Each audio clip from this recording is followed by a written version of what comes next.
Bueno, vamos a continuar. Ya estamos finalizando la serie La Fe que Dios aprueba. Quedan una o dos clases más o enseñanzas. Ya vamos a iniciar una nueva serie próximamente que va a estar muy buena. Pero mientras tanto, continuamos con la serie aquí. Bueno, hoy tengo un tema que va a ser la primera parte, ¿verdad? La segunda parte será ya el próximo domingo. Y el título de hoy se llama Fe en el perdón de pecados. ¿Cómo se llama el título? Fe en el perdón de pecados. Esta enseñanza de hoy depende mucho de la segunda, pero también nos van a edificar de manera individual. Bueno, tengo unas preguntas que quiero hacer para despertar nuestra curiosidad espiritual. Y muchas veces son preguntas que quizás es posible que no las hacemos a menudo. Y la primera pregunta es, me gustaría que usted ejercite esta pregunta, se la haga a sí mismo. ¿Por qué el pecado es tan detestable a los ojos de Dios? ¿Por qué Dios aborrece tanto el pecado? Otra pregunta que tengo es, ¿cómo Dios ve el pecado? ¿Cuál es la percepción de Dios hacia el pecado? ¿Cómo Dios ve el pecado? La tercera pregunta es, ¿por qué el pecado ofende a Dios? La primera es, ¿por qué Dios odia el pecado? La segunda es, ¿cómo Dios ve el pecado? ¿Cuál es la perspectiva de Dios hacia el pecado? Y la tercera pregunta es, ¿por qué el pecado ofende a Dios?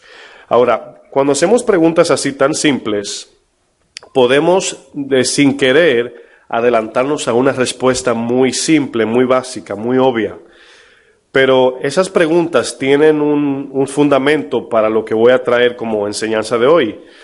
Bueno, para entender lo que es el pecado, por qué le ofende a Dios y cómo Dios ve el pecado, debemos de conocer el carácter de Dios. Ahora, yo no voy a hablar del tema del carácter de Dios, pero quiero enfatizar dos cosas. Pero antes de definir las dos, el primer carácter que usted identificaría a Dios, cuando yo digo Dios es, ¿cuál sería el primero?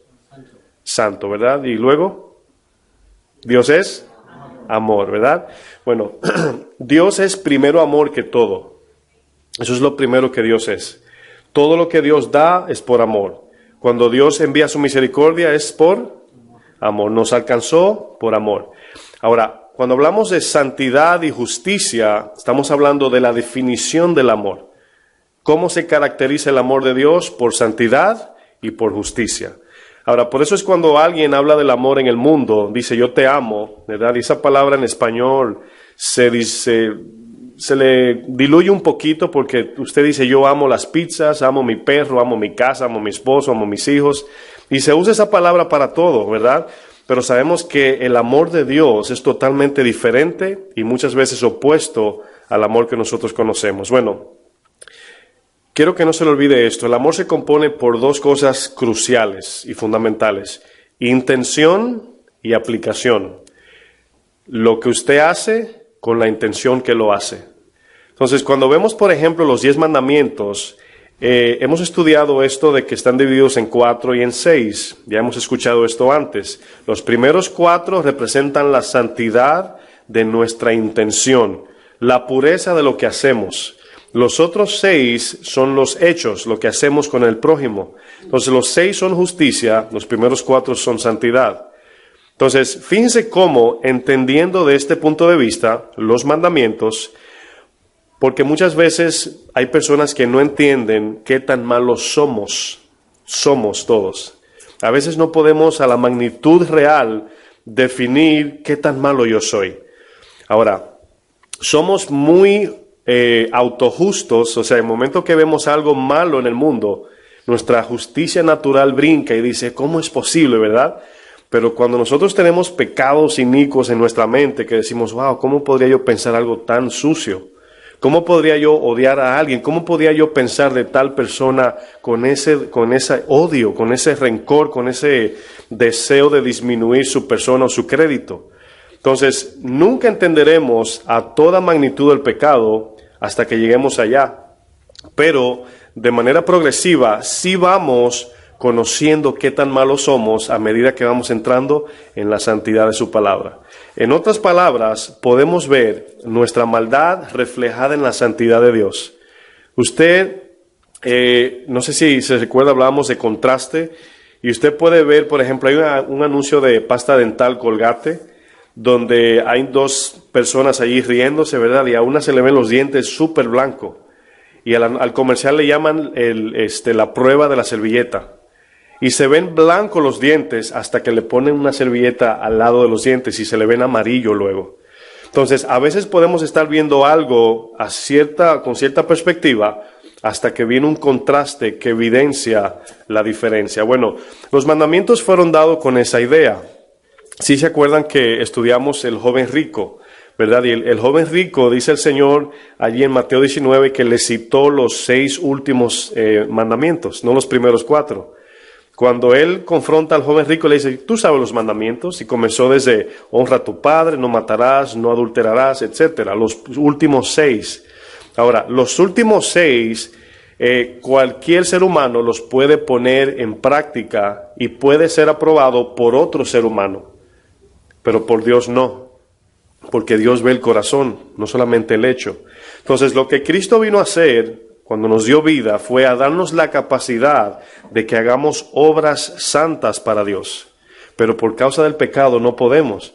Porque tenemos dos extremos. Tenemos un hombre del mundo asesino que mató 50 y es un borrachón, drogadicto, mujeriego, y todos tenemos el dedo apuntado hacia ese hombre. Pero tenemos a la persona en su casa, ¿verdad?, que lo único es que tiene todo ese dolor interno, pero es responsable en su trabajo, no le falta comida a sus hijos, etcétera. Y Dios, si los dos no confiesan su pecado, son iguales delante de Él. Igualito, como el publicano y el fariseo. Entonces, es ahí donde tenemos problemas en identificar qué tan malos somos. Incluso una identificación de que nos creemos justos es cuando somos exigentes. No, es que ¿cómo es posible? Es que tiene que ser así. Y eso es una naturaleza de que no hemos entendido qué tan pobre en espíritu somos. Por ejemplo, miren lo que dice Romanos 3:20. Vamos allá. Romanos 3, verso 20.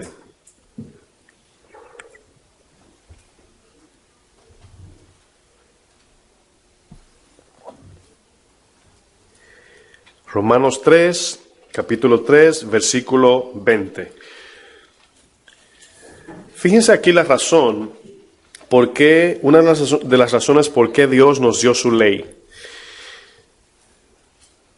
La ley nos da, imagínense que a alguien le diga, de cumpleaños le regale una capa roja de Superman, ¿verdad? Y usted humanamente diría, bueno, me regaló un disfraz, porque yo no vuelo. Sí lo entienden, ¿verdad? O sea, una capa roja de Superman, se dice, bueno, no, eso es un disfraz. O sea, no está pensando en ese momento que se la regaló para que salga volando, porque es imposible. Bueno, cuando la ley se entregó con el fin de que el hombre pudiera ver en la ley su condición y que clamara a Dios diciendo, Señor, es imposible cumplir esto, para que el Señor diga, qué bueno, porque yo enviaré un ayudador. Entonces, la ley fue dada, fíjense lo que dice el verso 20, dice, ya que por las obras de la ley, si pueden leer conmigo, ningún ser humano será justificado delante de él. En otras palabras, usted y yo no podemos hacer nada, aunque sea bíblico, que agrade a Dios, si no es por la ayuda y el poder capacitador de Jesucristo en nosotros por medio del Espíritu. Fíjense lo que dice, porque por medio de la ley es el conocimiento del pecado. Nosotros conocemos lo malo que somos cuando nos contrastamos con la palabra de Dios. Tenemos la historia que ejemplificamos de Isaías 6. Dice que él se vio muerto cuando vio la santidad de Dios.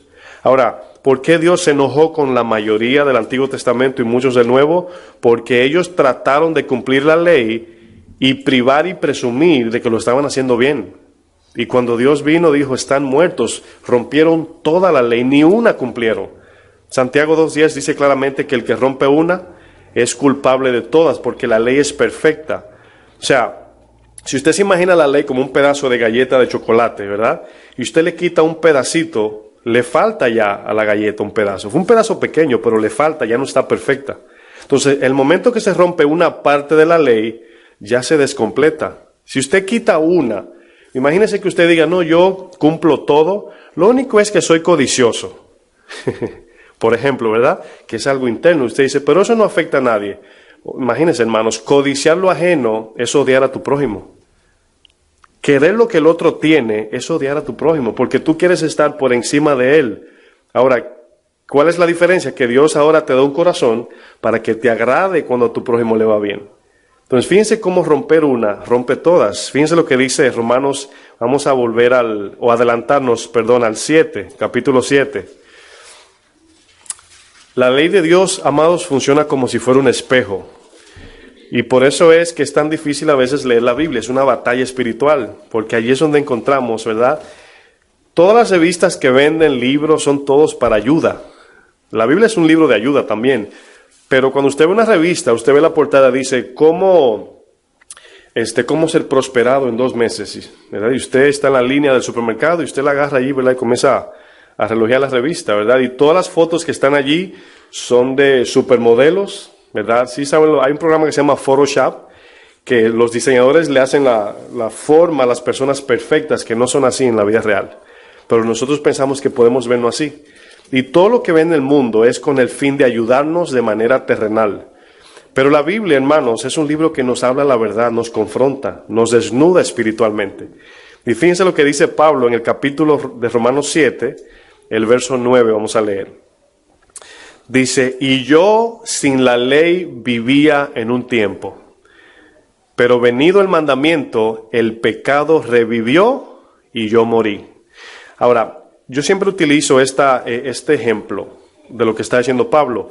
Pablo dice, yo vivía sin ley, ¿verdad? Pero cuando la ley vino a mí, revivió el pecado. Ahora, son palabras metafóricas, no era que el pecado estaba muerto, sino, por ejemplo, yo uso el ejemplo de, usted está en el teléfono, en una oficina, y está allí por media hora, ¿verdad? En el teléfono. Sí, cuando mira, hay un letrero que dice, no celulares. En ese momento usted rompió la ley, usted la rompió desde que entró, pero no lo sabía hasta que no vio el letrero. Entonces en ese momento usted se sintió, condenado, ¿sí o no?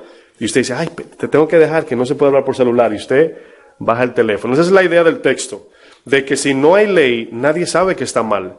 Si no hay un contraste de limpieza, usted no sabe que está sucio, ¿verdad? Entonces vemos aquí el verso 10, dice, y hallé que el mismo mandamiento que era para vida, ahora se acuerdan que la palabra de Dios es perfecta, con el fin de darnos vida, ¿verdad? Los 10 mandamientos tienen que ver con la relación con Dios y la relación con el prójimo, y esa es la vida, esa es la razón por que Dios nos creó. Dice, el mandamiento que para mí era vida, a mí me resultó ¿para qué? Para muerte. O sea, sí, el mandamiento fue dado para darme vida, pero requiere del cumplimiento del mandamiento para tener la vida, y ninguno podemos cumplir la ley. Entonces, ese mandamiento que era para darme vida, por mi debilidad, me resultó para muerte. Verso 11, porque el pecado, tomando ocasión, en otras palabras, se dio cuenta de lo pecaminoso por el mandamiento, me engañó, o sea, el pecado, y por él que me mató. De manera que la ley a la verdad es santa. Fíjense lo que dice luego. Y el mandamiento es santo, ahí está el orden, justo, y luego dice, bueno. Ahora, parece ser que hay 3 partes, pero honestamente hay una sola. Cuando dice santo y justo, es lo que el mandamiento caracteriza. Lo bueno tiene que ver con el amor. ¿Se acuerdan cuando el Señor creó todo? Dice que lo creó y vio que era bueno. Entonces, ¿el amor es malo o bueno? El amor es bueno. Entonces, fíjense cómo termina diciendo Pablo, entendiendo que el mandamiento es santo, es justo y bueno. Entonces, esta introducción que estoy compartiendo tiene que ver con nosotros reconocer la pureza y la perfección de la palabra de Dios, del carácter de Dios, de lo que Él nos demanda. Por ejemplo, cuando, imagínese que usted tenga 2 hijos, ¿verdad? Y usted le traiga un paquete de pastel o de dulces, chocolates, ¿verdad?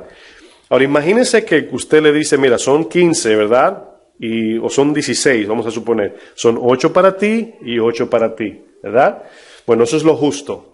Ahora, cuando tú ves que tu hijo le da a su hermanito 8, usted dice, bueno, fue justo. Pero usted nota la cara del niño enojado rojo, y dice, ¿qué pasó? No, yo lo quería todo para mí. Comienza a llorar, ¿verdad?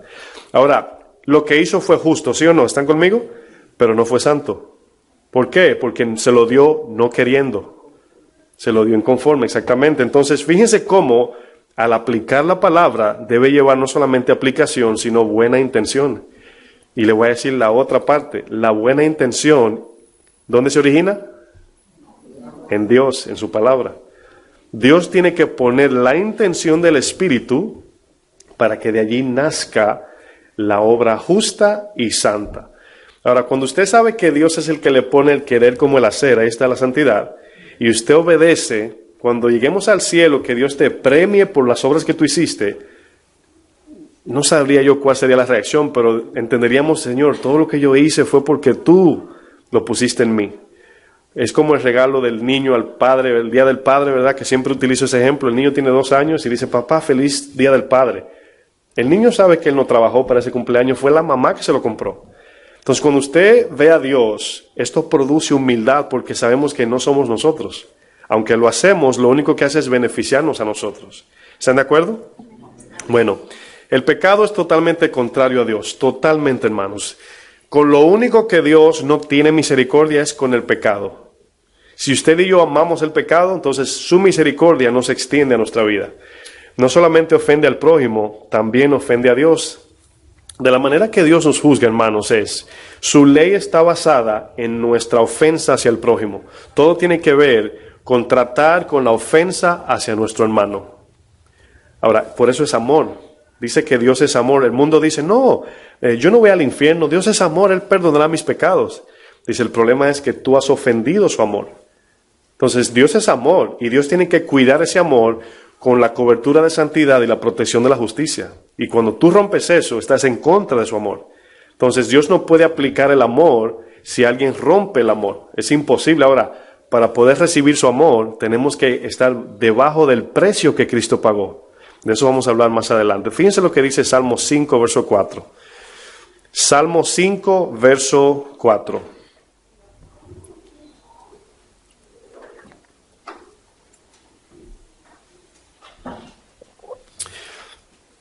Dice la palabra, dice, porque tú, aquí hablando de Dios, no eres un Dios que se complace en la maldad. Salmo 5, 4. Tú no eres un Dios que se complace en la maldad. El malo no habitará junto a ti. Los insensatos no estarán delante de tus ojos.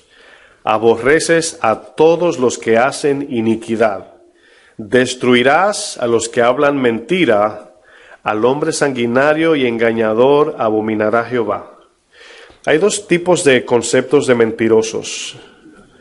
Está el que le miente a su prójimo y el que le miente al espíritu. Cuando alguien te dice una verdad y tú la escondes, ¿cómo se llama? Mentir. Entonces, de la manera que se apaga el espíritu es cuando tú y yo como cristianos queremos aplicar alguna obra y vamos con la obra, ¿verdad? Dios te dice, mira, regálale esa camisa, ¿verdad?, a tu hermano, a tu prójimo, a tu amigo.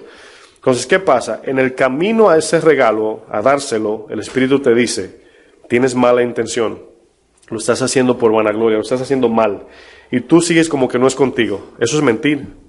Entonces, a veces podemos ser muy prontos en decir, bueno, gracias a Dios que ya yo no hablo mentira.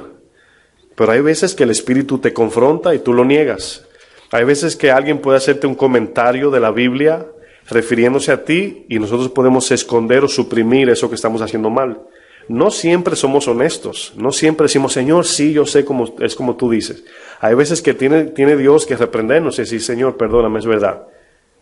Entonces, siempre nos basamos en la verdad de la palabra para decir que hablamos mentira.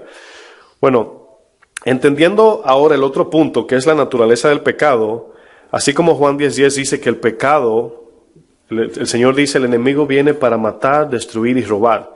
Se está refiriendo también al pecado, porque de la manera que Satanás destruye es por medio del pecado. ¿Usted cree que Dios tiene razón para odiar el pecado con todo lo que hemos visto?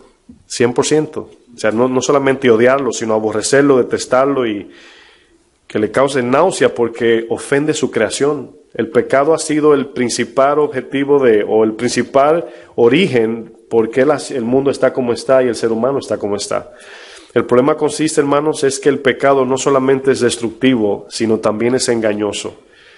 Usted puede comerse algo que le haga daño, podemos llamar eso algo destructivo, pero eso que usted se come, si le hace daño, no tiene el poder de engañar.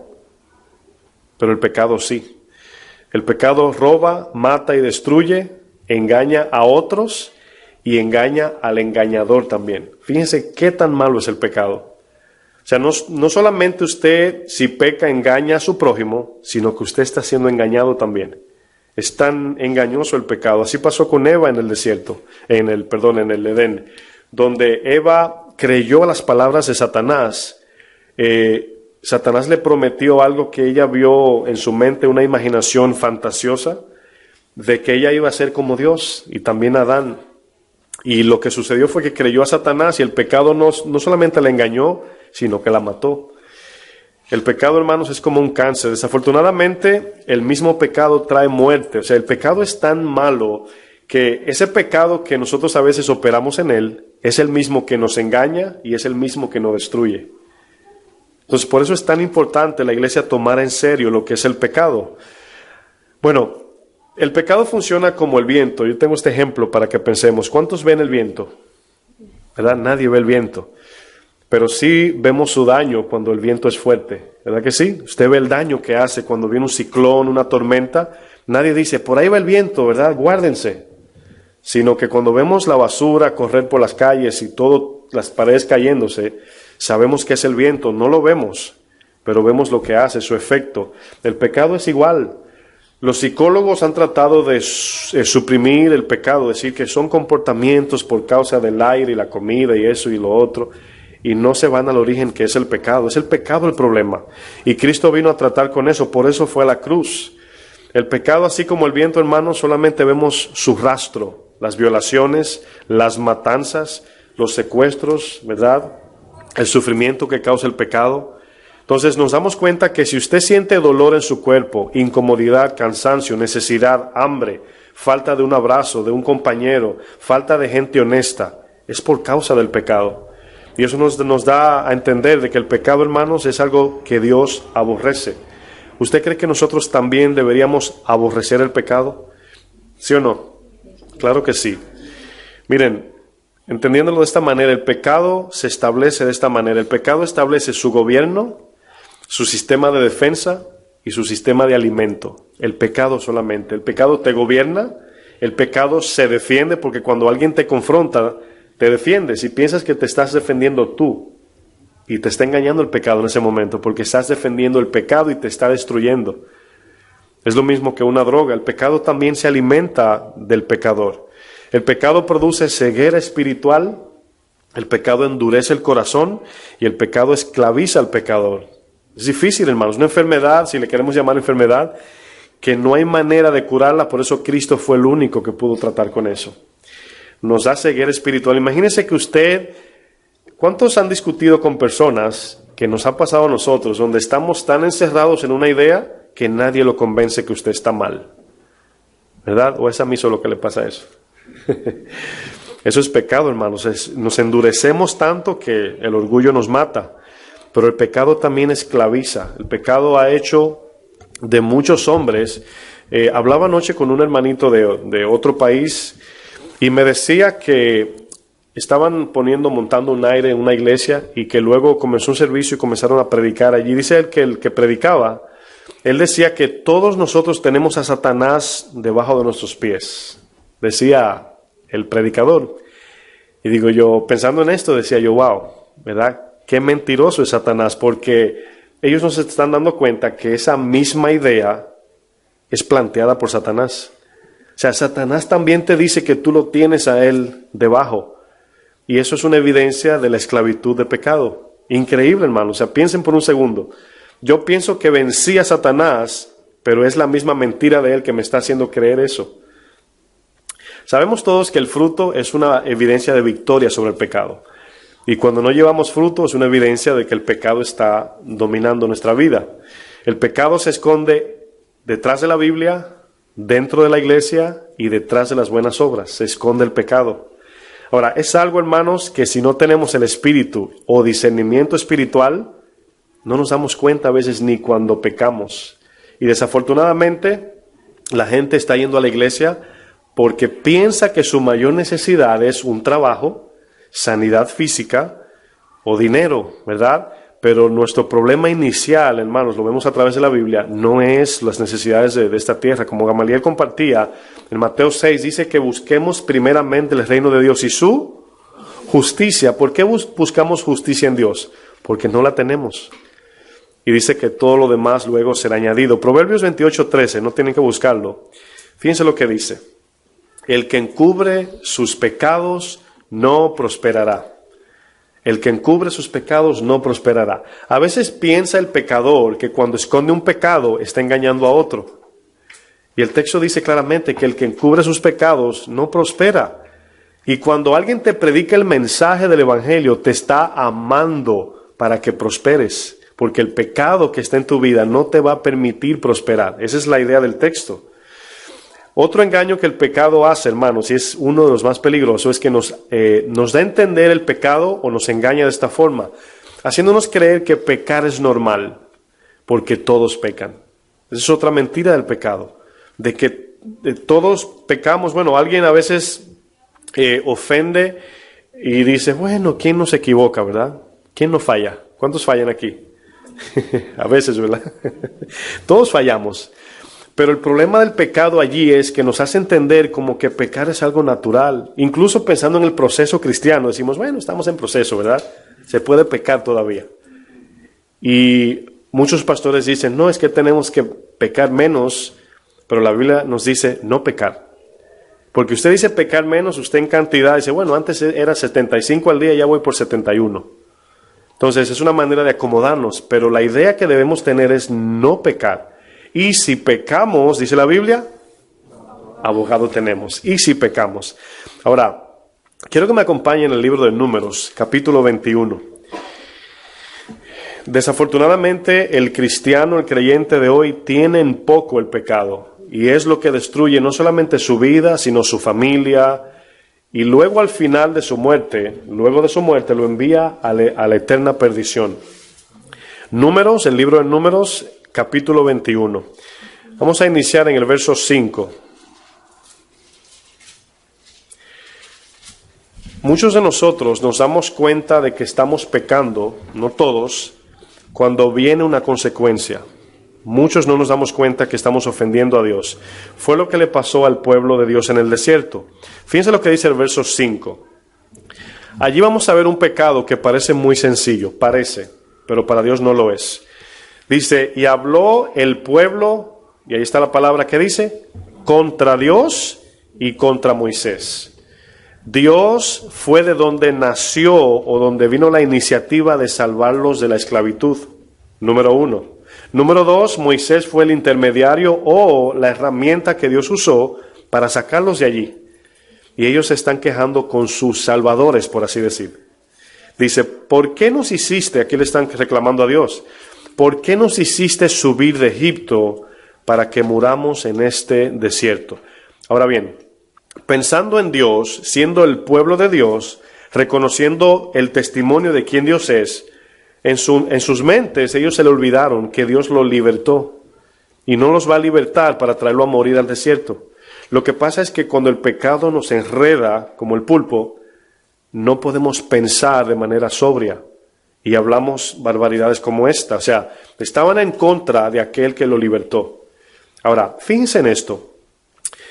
Esta actitud de queja que ellos están mostrando tiene que ver en nosotros cuando hay quejas, es cuando no reconocemos lo pecaminoso que somos.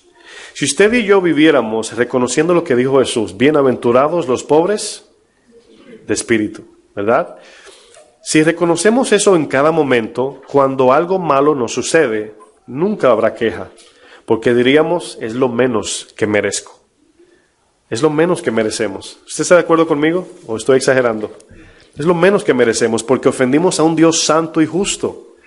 Entonces, no estamos en la cárcel pagándole a Dios lo que le debemos. Estamos libres, hermanos. Incluso el que no es cristiano anda por ahí libre. Entonces, cuando algo viene de esta magnitud, lo menos es sufrir, lo menos. Y esta gente se queja contra Dios. Fíjense lo que dice. Pues no hay pan ni agua. Fíjense aquí la necedad. ¿Qué dice que no hay? pan. Pero fíjense lo que dice luego. ¿Y nuestra alma tiene fastidio de qué? De este pan. Ahora, ¿notan el engaño del pecado? Primero dice que no hay pan y después dice que el pan es liviano. Entonces, fíjense, ese pan tiene dos representaciones. La literal tiene que ver con comer lo necesario para poder avanzar rápido y no comer mucho y le dé sueño en el desierto, sino comer y avanzar. Es como esa comida de ejercicios para seguir comiendo y avanzando, para no detenerse. La palabra es igual, la palabra es ese alimento que nos ayuda a comer de ella para poder avanzar. Sin la palabra no avanzamos. Pero el segundo, que es el espiritual, tiene que ver con la representación de Cristo, donde Cristo vino como algo tan sencillo en cuanto a apariencia, pero un trabajo tan necesario en nosotros que no tenía quizás buen sabor. Cuando usted oye el mensaje de la palabra, no tiene buen sabor, pero una vez que usted se lo traga, es como miel adentro, no en su paladar, en su corazón. Usted siente paz, gozo, amor, etc. Entonces, ese pan que era el maná, Dios tenía un propósito terrenal en ese momento para que avanzara rápido, pero simbólico espiritual que representaba a Cristo. Él es el pan de vida. Ya se acuerdan de la misma historia en Juan 6, que es el paralelo de esta historia, donde multiplicó el Señor los panes y ellos dijeron, Señor, danos más pan. Y no le dijo, ustedes no me buscan a mí, buscan el pan que le di, porque tenían la barriga así y se durmieron, que es un ejemplo similar a lo que estoy diciendo. Pero fíjense el 6, hermanos. Fíjense cómo Dios trata con el pecado. Ahora, Dios es un Dios tan soberano que el juicio de Dios nunca viene por odio al creyente, sino por su justicia y su amor. Dice que Jehová envió entre el pueblo serpientes en plural, no se le olvide que es en plural, ardientes, o sea, venenosas, que mordían al pueblo y murió mucho pueblo. Ahora, yo utilizaría las serpientes como el pecado, donde Satanás te muerde, duele y te mata. El pecado duele, te destruye y te mata. Entonces, el verso 7 dice, entonces el pueblo vino a Moisés y dijo. Ahora, ¿cómo se dio cuenta el pueblo que le falló a Dios? ¿Por qué razón? Porque las serpientes le mordieron. Fíjense cómo a veces la disciplina de Dios es tan necesaria porque no nos damos cuenta hasta que viene el pare. Ellos hablaron murmurando contra Dios y pensaron que no hicieron nada, hasta que vino aquí el juicio. Dice, hemos pecado por haber hablado contra Jehová y contra ti. ¿Notan cómo cuando viene la palabra de Dios o el trato de Dios es cuando vemos lo que hicimos? Hay veces, hermanos, que usted y yo, es por eso que es tan importante estar en la palabra. Podemos estar viviendo esta vida como cristianos, caminando cada día y todo se ve tranquilo. Y nos hacemos un poco insensibles a la voz del Espíritu y no nos damos cuenta que ofendimos a Dios o hay algo mal en nosotros, pero no sucede nada. Y por esa razón, como no pasa nada, pensamos que estamos bien. Y es un engaño muy radical. Ellos se dieron cuenta que ofendieron a Dios porque le mordieron las serpientes. Fíjense lo que dice más adelante, la petición de ellos. Ruega a Jehová que quite de nosotros estas serpientes. Ahora, ¿por qué razón? Quiero que noten esta parte muy importante. ¿Por qué ellos rogaron a Dios? No contesten de una vez, pero piénsenlo. ¿Por qué pidieron oración? Piénsenlo por un momento. ¿Por qué le dijeron a Moisés, ora a Dios? La razón es porque le dolía en su carne. El problema de hoy es, hermanos, que el pecado hoy parece un placer. Ese es el engaño que tenemos hoy. De que el pecado hoy se disfruta humanamente. El pecado se ha convertido en parte de nuestra vida, en parte de un deleite, en parte de algo que es adictivo en nosotros. Y como nos gusta en la carne, no sentimos dolor. Entonces Dios tiene que enviar su dolor por otro lado, por amor a nosotros. Entonces fíjense cómo ellos dijeron, ruega, no porque ofendimos a Dios.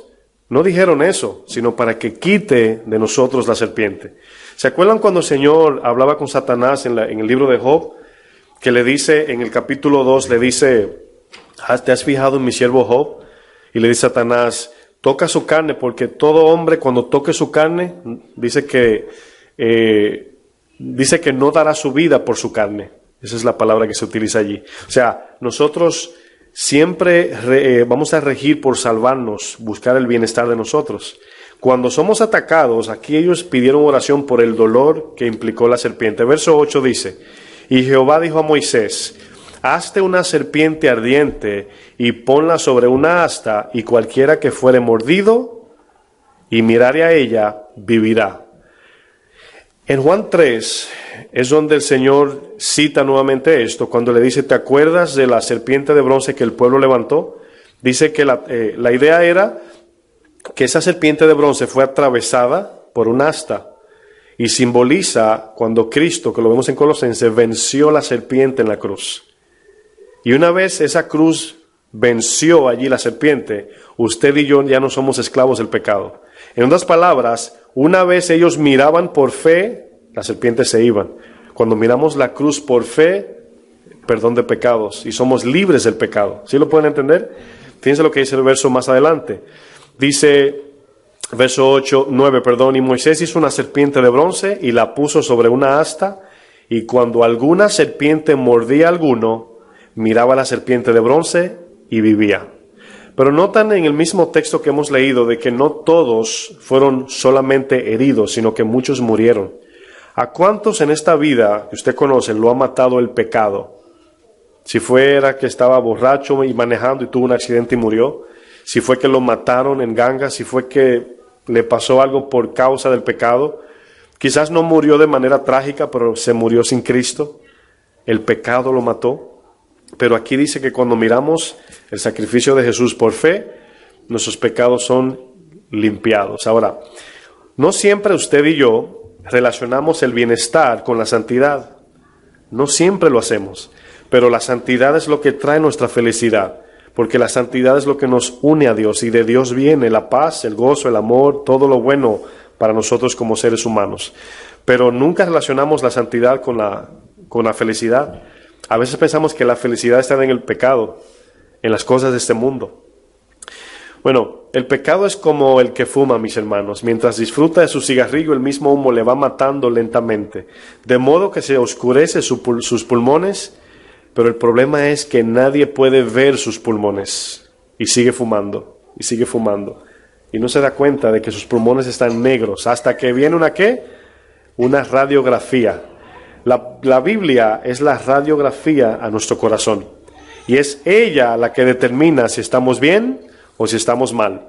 Vamos a 2 Corintios, al capítulo 4 y verso 3. 2 Corintios. Yo estoy seguro al 100% que todos nosotros queremos bienestar. Dios nos diseñó así.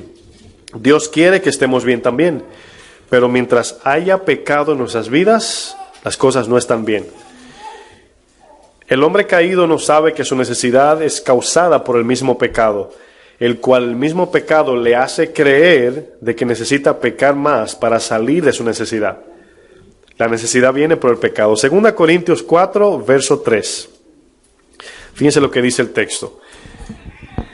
Dice, pero si nuestro evangelio está aún encubierto, o sea, escondido, entre los que se pierden está encubierto, en los cuales el Dios de este siglo cegó el entendimiento de los incrédulos, para que no les resplandezca la luz del evangelio de la gloria de Cristo, el cual es la imagen de Dios. ¿Cómo puede Satanás cegar el entendimiento? Bueno, es Satanás el mismo que nos induce ¿a qué? A pecar. Pero el incrédulo es incrédulo por amor a las cosas de este mundo. Es por eso que es incrédulo, porque creer en Dios es decirle que no al mundo y sí al Padre. No creer en Dios es porque amamos el mundo. Si amamos el mundo, Satanás nos trae ceguera. No entendemos. Entonces, dice que aquí Satanás cegó para que no resplandezca la luz. Es la luz del evangelio que evidencia nuestra vida, nuestra condición.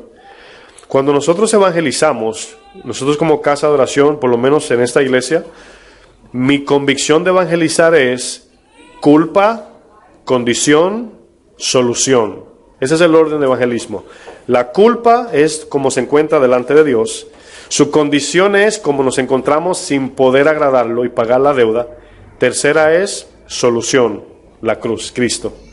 Ese es el evangelismo para el no creyente. No hay otro mensaje. Que usted lo use de diferentes maneras y que Dios, como Él quiera, ¿verdad?, lo entre, pero ese es el medio para venir a Él.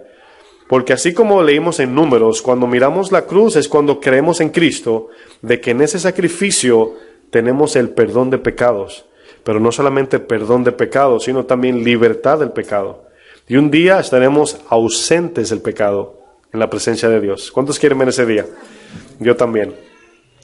En conclusión, para terminar la introducción, el pecado te hace creer que pecar no es nada y por consecuencia provoca menosprecio al significado del pecado, llevándote a pensar que no necesitas el perdón de Dios. Cuando predicamos en la calle, si nos toca hablarle a alguien, ¿no le duele cuando alguien le dice, no me interesa? ¿No le duele cuando alguien le rechaza el mensaje? A todos nos duele porque el amor de Dios nos constriñe, nos lleva a querer que todos sean salvos, así como Él. Es una evidencia de que tenemos a Dios, que todos sean salvos. Pero fíjense cómo el problema en ellos es que ellos no pueden ver lo mal que están. Es por eso que Jesús dice que seamos luz del mundo. No predicadores, luz. Porque es la luz que ilumina la condición de los demás. No sé si me entienden. Es la luz que alumbra tu condición mala o buena. En el caso de nosotros los cristianos debemos estar ser más diligentes en crecer nosotros para alumbrar, que en memorizar la Biblia para predicar. Hay un desorden vamos a evangelizar, ¿cuál es el texto que vamos a usar? Y una caja de tratados. Y estamos en la calle, ¿verdad? No es antibíblico, es bíblico hacer eso. A lo que me refiero es la intención y el orden que se le da a eso. Entonces, si el que está evangelizando no ama al perdido, ¿por qué lo está haciendo? Mala intención. Y lo otro es en el orden que se lo está poniendo. Veo iglesias que hacen eventos de comida. Vengan a buscar su comida gratis y luego le dan un tratado. Eso se llama mentir. Porque no vino por la palabra, vino por la comida. Jesús lo dijo en Juan 6, no vienen a mí por la palabra, vienen por lo que le doy. Y hoy la iglesia quiere inventar miles métodos a ver cómo trae gente. Como decía una hermana, no digo esto para presumir, se lo digo delante del Señor, pero dice una hermana, qué raro, esta iglesia no sale a evangelizar y la gente viene. Digo, porque hacemos lo que dice la Biblia, no somos especiales. Le aseguro que si todas hicieran lo que dice la Biblia, funcionaría igual. O sea, no tenemos un condimento raro, ni un sazón bueno, nada. Predicamos el evangelio y la gente viene sola. Porque andan buscando la palabra, y la palabra es la que cambia, no ni el pastor, ni el edificio, nada. Entonces, muchos quieren iglesias grandes, pero no quieren atender la iglesia pequeña con la palabra, sino vamos a hacer eventos para que venga gente. Y no es bíblico eso. ¿Cuántos están de acuerdo? Es lo que dice la palabra. Por consiguiente, hermanos, cuando no entendemos la magnitud del pecado, la cruz viene a ser algo bien vano. La cruz viene a ser algo, bueno, Cristo vino, pero bueno, ahí sí vino, qué bueno que vino. Porque no entendemos la necesidad. Hermanos, ¿a cuántos les gusta la quimioterapia? Solamente al que tiene cáncer la necesita. El que tiene cáncer corre a quimioterapia porque sabe que es eso lo que lo mantiene con vida. Pero la quimioterapia duele, acaba contigo, te mata. O sea, hemos podido ver el ejemplo de nuestra hermana Suida con la leucemia. Hay hermanos también aquí que conocemos que han pasado por eso. Es difícil, pero necesario. Entonces, la palabra de Dios a veces viene siendo como esa quimioterapia, que duele, molesta, pero es la que nos mantiene con vida. Entonces, el mundo no sabe que tiene cáncer espiritual. El mundo no reconoce de que necesita de Dios más que de todas las cosas. Entonces, la mayoría de las personas van a la iglesia con una gran cantidad, por así decir, y una gran cantidad de iglesias predican un mensaje terrenal a un mundo caído que anda buscando lo terrenal. ¿Usted no cree que va a venir la gente a la iglesia si hacemos eso? Aquí no cupiera la gente. Pero predica el mensaje sano y van a ver cómo se van uno a uno y se quedan los que quieren a Dios. Filipenses 3:18, hermanos, vamos allá. Filipenses 3:18.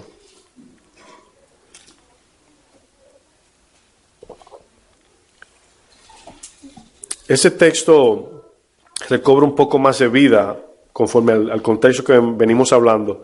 Filipenses 3, verso 18. ¿Están allí?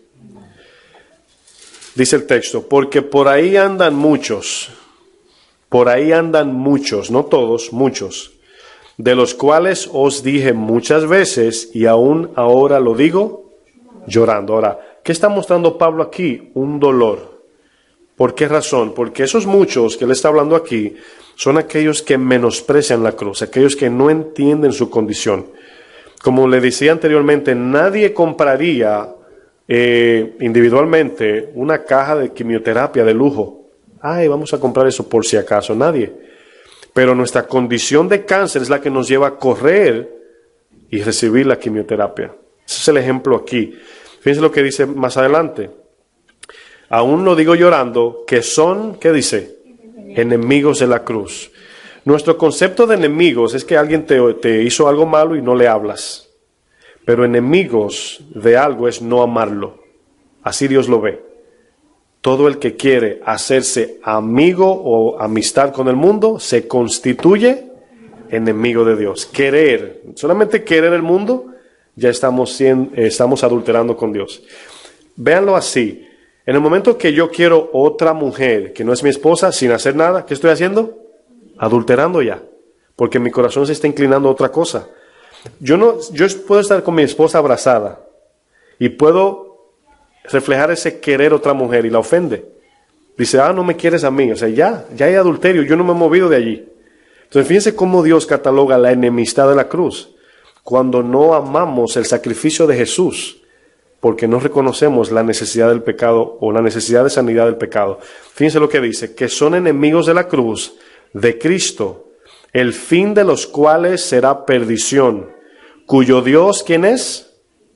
O sea, su alma, los deseos de su alma, los deseos terrenales, por así decir, carnales, y cuya gloria es su vergüenza, que solo piensan en lo terrenal.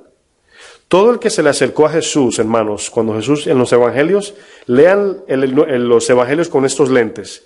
Vea que el que se acercó, la mayoría, hermanos, casi el 98%, venía por una necesidad terrenal. Y muchos creyeron en él y recibieron la salvación, pero poquitos. Los 10 leprosos vinieron por una necesidad personal. Un solo se salvó. 10 leprosos, hermanos, sanos. Se fueron contentos. Ya, Señor, me dice lo que quiero, adiós. Pero uno se paró a medio camino y dijo, ¿por qué voy al sacerdote si fue el Señor que me salvó? Y solo Dios puede quitar esto. Quiere decir que el que está allí es Dios. Y dice que se postró y adoró. Fíjense cómo no todos andan buscando a Dios por Dios, sino andan buscando a Dios por sus deseos personales. Bueno, si nuestra motivación de seguir a Cristo, hermanos, no es su amor mostrado en su misericordia, estamos siguiendo a Jesús por la razón equivocada. Miren, yo no estoy descartando de que Dios no pueda resolver nuestros problemas. Pueda.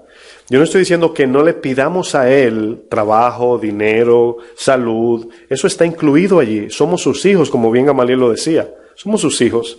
O sea, pero la idea aquí es igual que un hijo hacia un padre que lo crió y que el hijo cuando cumpla 25 años le diga, papá, yo estuve aquí porque tú me dabas de comer y no porque lo ama a Él. ¿Duele, padres? Claro que duele. Entonces Dios no quiere hijos que busquen lo que Él le da. Dios quiere una familia. No la necesita, nos las está dando para que todos seamos beneficiados de eso. Pero ¿cómo comienza esa familia? Lógicamente por la palabra, teniendo el mismo sentir que tenía Jesús. El mismo sentir, el amor de dar su vida por los demás. Vamos a Mateo 9 para ir concluyendo. Mateo 9. Antes de leer Mateo 9, quiero que piensen en esto. Si usted, no me refiero a la venida de Cristo, al rapto, ¿verdad? Me refiero a un ejemplo metafórico. Si alguien le dice a usted, Jesús está en la esquina, y usted correría a Jesús, ¿por qué razón usted correría a Él? No tiene que contestarlo ahora, pero es una pregunta que debemos hacer para saber qué hay aquí. ¿Por qué correría a Jesús? Uy, desde que lo abrazo digo, Señor, págame la renta, ¿verdad? Un ejemplo poniendo, no sé. Bueno, un buen número le seguía por el pan y peces. La renta aquí es algo fuerte, ¿sí o no, hermanos? Digan conmigo, sí. O sea, aquí se vive para pagar renta. Pero yo estoy siendo jocoso, pero es una idea. ¿Por qué correría yo a Jesús? Yo recuerdo que Pablo en Filipenses dice, todo lo tengo por basura por amor de Jesús, por conocerle a Él, por el conocimiento de su excelencia. Y yo le soy sincero, no siempre esta es mi motivación tampoco, sinceramente hablando. pero debe ser. Debe ser la motivación de nosotros amar a Cristo sobre todo. Pablo utiliza el ejemplo, creo que es Pablo o Pedro, dice él, la salvación para aquellos que aman su venida. La salvación para aquellos que aman su venida. O sea, mi motivación de vida, estoy aquí trabajando, he ahorrado, tengo aquí algunas cosas, pero mi vida es, quiero conocerlo, quiero verle a Él. Quiero llegar a ese día y abrazarlo. ¿Para qué? Para conocerlo a Él, porque Él me conoció primero. Entonces, si nuestro corazón no está ahí, no es de condenar, pero es un reconocimiento de que necesitamos más. ¿Amén? Vamos a terminar con esta historia muy conocida del paralítico en Mateo 9, verso 1. Mateo 9, verso 1. Esa historia es maravillosa. A mí me impactó mucho. Le pido al Señor que nos ilumine, porque hay mucho en esto, ¿verdad? Y yo le voy a dar hasta donde me alcance. Pero hay mucho en esta historia. Yo, mientras la leía, a mí me habló profundamente. Espero que Dios lo haga con usted. Miren lo que dice el verso 1. Dice, entonces entrando Jesús en la barca, pasó al otro lado y vino a su ciudad. Dice el verso 2, y sucedió que le trajeron un paralítico. Dice, tendido sobre una cama, y al ver Jesús la fe de ellos, dijo al paralítico. Ahora, aquí vemos una persona que no puede hacer nada por sí misma. En la Biblia, las condiciones físicas de los que estaban allí en los evangelios, como los que morían, el flujo de sangre en la mujer representa la muerte lenta en nosotros. Lázaro representa, lógicamente, ¿cómo se dice? La consecuencia del pecado, que es la muerte. El paralítico representa nuestra incapacidad de vivir y de agradar a Dios. Muchas enfermedades, la ceguera de Bartimeo y otros, representa la ceguera espiritual. O sea, Dios, el Señor utilizó un paralelo terrenal para hablar de uno espiritual. Ahora, ¿se acuerdan en Juan 9 del ciego que nació, verdad, sin ver? Él lo sanó físicamente, pero también espiritual, porque luego le preguntó al final por el Mesías y le dice, yo soy el que habla contigo.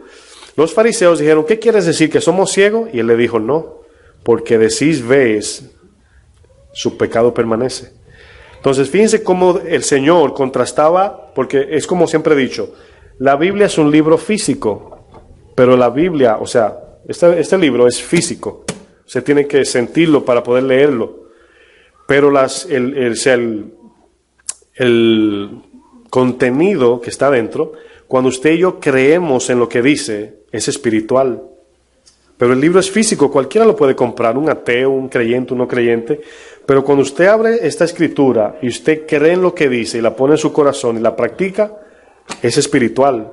Y comienza a ver la mano de Dios obrar. Entonces Dios se conecta, el invisible, Dios espíritu, con nosotros visibles. Nos da su palabra física para que al obedecerla, su manifestación, vamos a decir invisible, se haga visible.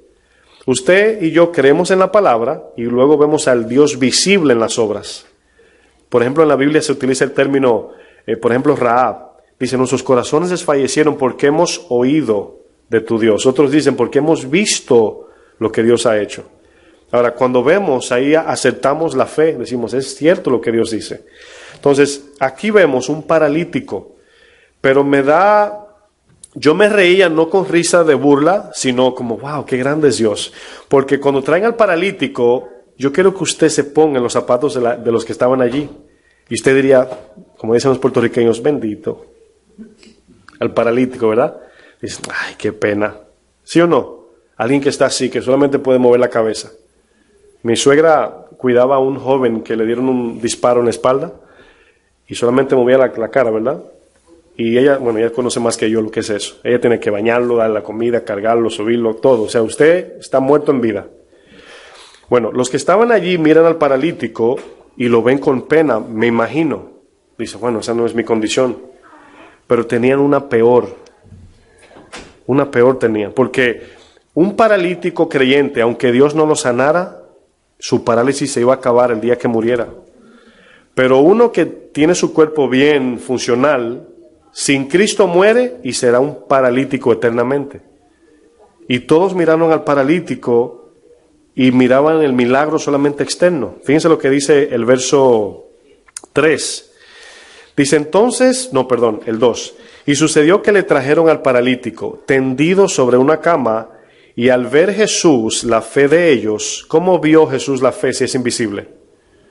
¿Notan que la fe se activa? Que si no hacemos nada no hay fe. La fe es algo invisible que se hace visible con la obediencia. Dice que vio la fe de ellos. ¿Cuál fe? Lo que hicieron, ellos clamaron así, subieron, arriba de la casa y lo bajaron porque estaba tan llena. Y fíjense cómo ellos sabían que solo Jesús lo podía sanar. Si nosotros vamos a un concierto de sanidad, como por ahí anuncian, ¿verdad? Y usted cree que lo va a sanar, y usted ve que está lleno, repleto, ¿usted brinca a la gente? No, usted dice, vámonos, está lleno aquí, vámonos para la casa. Pero si usted sabe que Jesús está allí, y es el único que lo puede sanar, ¿usted brinca a la gente? Si es posible, ¿verdad? Pero la fe va a depender mucho, porque usted va a hacer cosas de locos para poder llegar allá. Cuando ellos se subieron en el terrado, arriba, en el techo de la casa, yo me imagino a la gente, ¿qué hacen esos locos? Con una camilla, 4. Y lo bajaron por allí. Eso fue lo que Jesús vio, la fe de ellos. Fíjense lo que dice luego. Le dice, ten ánimo. Y el paralítico allí, ten ánimo. ¿Se imaginan? Pero Jesús le está hablando de lo que va a acontecer. Ten ánimo, o sea, anímate, le está diciendo, que tu corazón se goce, o sea, no te quejes por cómo estás porque viene tu sanidad. Dice, ten ánimo, hijo, tus pecados te son perdonados. Y todo el mundo se queda así. ¿Qué? Tus pecados te son perdonados. Ya lo conocían como el que hacía milagros. Y lo primero que estaban esperando, ¿qué era? Libertad de su cuerpo. O sea, sánalo, Señor. Perdonados pecados, Señor, pero no tiene sentido lo que Jesús hizo. Pero sí tiene mucho. Jesús está aquí estableciendo un orden de prioridad.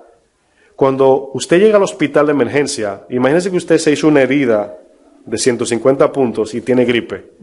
¿A dónde lo llevan? ¿A darle un analgésico o a darle puntos? Bueno, esto tiene más prioridad, porque te puedes morir de esto, pero la gripe se puede hasta con un té. Pero aquí Jesús, como buen doctor, cirujano, le puso atención a lo que más tenía necesidad, y era su parálisis espiritual, la cual todos tenían. Los que veían esto no sabían que estaban paralíticos ante Dios. Y dice, tus pecados te son perdonados. Su espíritu se sacudió, lo primero que hizo. Fíjense lo que dice. Entonces algunos, verso 3, de los escribas decían dentro de sí, este blasfema. Y conociendo Jesús los pensamientos, es un texto bueno para los testigos de Jehová, porque cada vez que decían este blasfema era porque él se hacía llamar Dios, el único Dios creador, ¿ok? Dice, decían dentro de sí, este blasfema. Conociendo Jesús los pensamientos de ellos, dijo, ¿por qué pensáis mal en vuestros corazones? No se pusieron contentos de que el Señor hizo eso. Se enfocaron en lo religioso, ¿verdad? Dice el 5, porque ¿qué es más fácil? Diga conmigo, ¿qué es más fácil? Ahora, esto excede y rebasa nuestro entendimiento. ¿Qué es más fácil? Piensen en esto. ¿Hacer que el cuerpo del paralítico funcione físicamente o hacer que su espíritu se le vaya a la parálisis y funcione? ¿Qué es más fácil? Ahora, ante Dios, nada es imposible. Pero la pregunta que Jesús hace, ¿qué es más fácil?, es entendiendo qué es más importante, qué requiere más prioridad. ¿Por qué vine yo? ¿A sanar a la gente de su enfermedad física? No, la gente todos se van a morir. Lázaro fue resucitado y murió, y otra vez fue el único que tuvo 2 funerales en la tierra, ¿verdad? Bueno, creo que hubieron más, pero fíjense lo que dice aquí, hermanos. ¿Qué es más fácil? Decir, los pecados te son perdonados, o decir, levántate y anda. Bueno, ellos dirían, bueno, los dos, o sea, pero solamente Dios. Pero ellos tenían conocimiento de que venía sanidad por medio de cualquier otra persona, un doctor, a lo mejor un brujo, ¿verdad? Aunque sea por obra de Satanás, venía sanidad. Incluso prácticas paganas utilizaban la serpiente para pasársela por el cuerpo a la gente y venía sanidad. Por eso hoy el logo del hospital, ¿qué es? Una serpiente, hermanos. Se refieren a Éxodo, cuando traspasó, pero también de allí salieron prácticas paganas. O sea, la sanidad de la serpiente, retomo, ese es el logo, pero de ahí también vienen esas prácticas de que una serpiente le pasaba por el cuerpo y lo sanaba. Entonces, lo que quiero decir aquí es que ellos podían decir, bueno, Dios sana, pero también los brujos. Pero solo Dios perdona pecados. Ahora, yo quiero que piensen en eso, es muy importante, ya estamos terminando. Fíjense lo que dice el Señor, pues para que sepáis que el Hijo del Hombre tiene potestad en la tierra para perdonar pecados. Potestad para perdonar pecados. Ahora, quiero que piensen en esto. Es muy importante. Cuando usted perdona a alguien, lo que usted y yo como seres terrenales, humanos, hacemos es ignorar la ofensa. ¿Sí o no? ¿Están conmigo, verdad? Usted dice, no, yo te perdono, pero usted lo único que está haciendo es ignorar la ofensa. Mi pregunta es esta. ¿Usted está siendo misericordioso o justo? Piensa bien. En ese momento está siendo nada más misericordioso. Usted solamente perdonó, usted no pagó por eso. ¿Sabe quién completó esa justicia? Cristo en la cruz. Cuando alguien perdona, hermanos, es porque le está atribuyendo la deuda a otro. Siempre es así. Cuando yo lo perdono a usted o usted a mí, usted se está absolviendo el dolor. Pero la ofensa en deuda contra la ley establecida por Dios la pagó Cristo. Quiero que lo entiendan bien esto.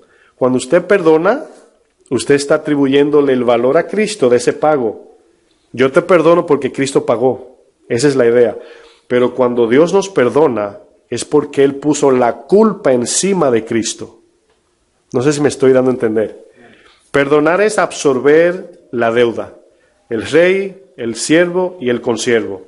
El rey absorbió la deuda. No le cobró. Él sufrió el daño.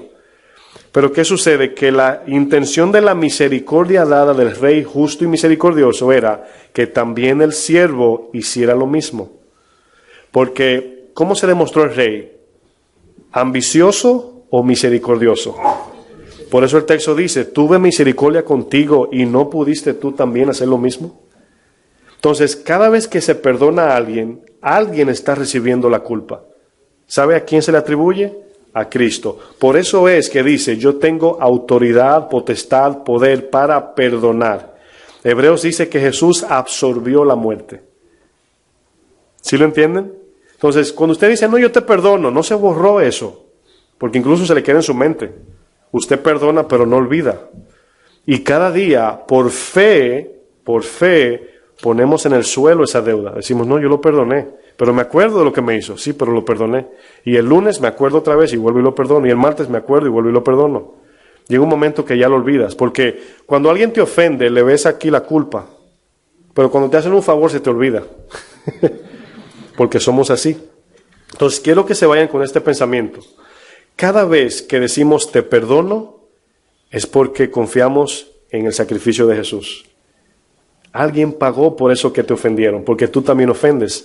Para terminar, cuando tú dices voy a ignorar tu ofensa, tú la puedes ignorar porque tú también ofendes. Pero Dios no puede ignorar ofensas porque Él es justo. El juez no puede ignorar la injusticia. ¿Sí lo entienden? Porque Él dio la ley por causa del pecado para santidad. ¿Y qué más?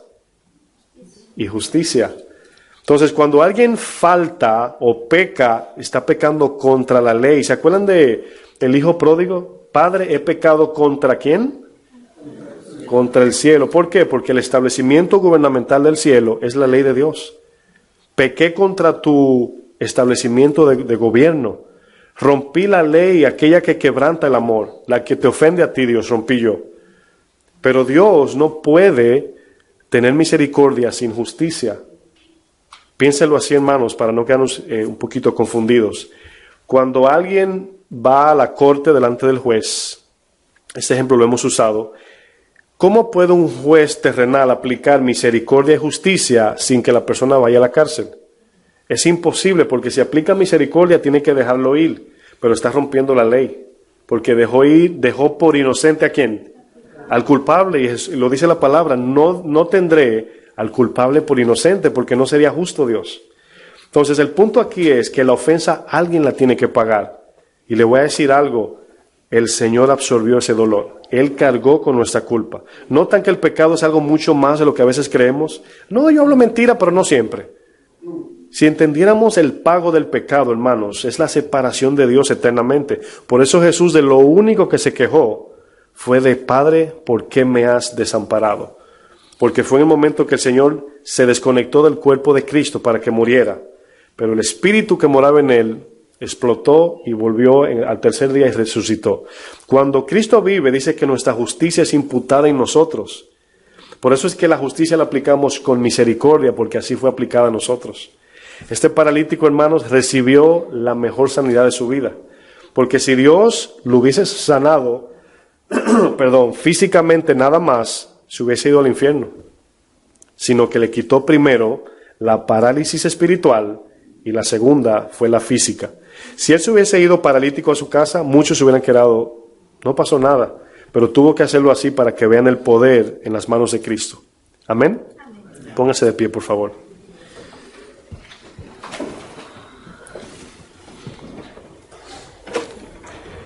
Está bueno para el primer servicio, a las 11 en punto terminé.